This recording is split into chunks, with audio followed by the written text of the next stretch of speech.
So mga par, habang papalapit nga po ang bakbakan sa pagitan ni Naoya Inoue kalaban si Murodjon Akhmadaliev, marami nga po mga idol, ang mga kilalang personalidad na nagbigay ng kanilang prediction sa laban. At sa naging reaction mga idol ng dating pinagulo ni Naoya Inoue na si Stephen Fulton, kung saan mga idol, naglabas ito ng saloobin kay Akhmadaliev. Wish daw nito mga idol na ilang paso at durugin ng pinong-pino ni Inoue si Akhmadaliev sa kanilang laban. Sa gayon para ma-expose na daw ito, hindi niya daw talaga gusto mga idol si Akhmadaliev nung magka-division sila dahil nung una daw mga idol na dalawa daw ang hawak na titulo ni Fulton at dalawa naman daw ang kay MJ. Makailang beses daw nag-reach out ang kampo ni Fulton kay Akhmadaliev para maikasa ang kanilang undisputed fight. Papayag daw ang kampo ni Fulton mga idol kung ano man ang terms ni Akhmadaliev, pero sinabihan daw sila ng kampo ni MJ na lutuin daw muna ng mabuti ang kanilang laban para mas lalong bebenta daw. Kaya kumuha sila ng tune-up fight kalaban si Marlon Tapales. At sa sobrang iwas daw ni MJ, sinipa daw ni Tapales ang puwet nito at inagawan ng titulo para kay Fulton mga idol.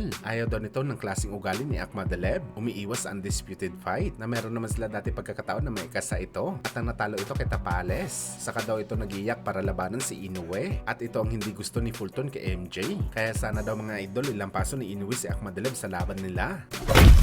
Samantala 5 araw na lang nga po mga idol, makikita na natin ang bakbakan sa pagitan ni Terence Crawford kalaban si Canelo Alvarez. Pero hanggang sa ngayon mga idol, puspusan pa rin ang ensayo ni Crawford. Sinusulit talaga nito mga idol ang lahat ng oras para maging 100% kondisyon nito sa bakbakan niya kay Canelo. At sa latest training nga nito mga idol, pinapalakas talaga ni Crawford ang kanyang sikmura. Nagmalasam goodman si Terence Crawford mga idol, nagpapasuntok sa kanyang sikmura at masasabi natin mga idol na sobrang hirap ng training na to. Pero parang maning Manila ito kay Crawford. Ewan natin mga idol kung alin ba ang mas mahirap sa ginagawa ni Crawford at ng ating pambansang kamao Manny Pacquiao na pinapalo ito ng patpat sa buong katawan. Alam na alam ni Crawford mga idol na hindi basta-bastang suntok ang tatama sa kanyang katawan at muka. Isang pagkakamali lang kasi ni Crawford, baka tulog ang abutin nito sa bakbakan. Kailangan talaga ni Crawford na manatili na malakas hanggang dulo ng laban dahil alam po natin mga idol na dito siya meron malaking chance sa late rounds kay Canelo.